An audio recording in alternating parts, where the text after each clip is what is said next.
চিংড়ি মাছ ভাপা। তো চিংড়ি মাছগুলোকে সুন্দরভাবে কেটে ধুয়ে পরিষ্কার করে ধুয়ে নিয়েছি। এবার আমি এদিকে মশলা করবো। এখানে রয়েছে কালো সর্ষে, সাদা সর্ষে, গোলমরিচ আর তোমার কাঁচা লঙ্কা। এটাকে আমি পেস্ট করে নেবো।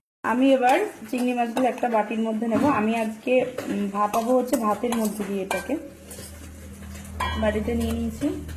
এবার আমি যে পেস্টটা করে রেখে দিয়েছিলাম, পেস্টটা তোমার আমি বাটির মধ্যে দিয়ে নেব।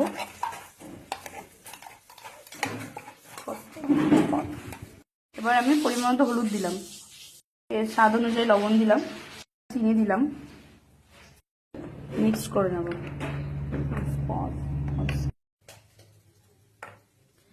ভালো করে মিক্স করে নেব। এবার আমি আসল জিনিস সরষের তেল দিয়ে দেবো। এটা তো ভাপা, তো সরষের তেলের মজাতেই চলে আসে। আর তারপরে দুটো চেরা কাঁচা লঙ্কা আমি দিয়ে দেবো। এবার আমি ভাত বসিয়ে দেবো। ভাতের মধ্যে আজকে আমি ভাপাবো। দেখো কত সুন্দর হয়েছে জিনিসটা।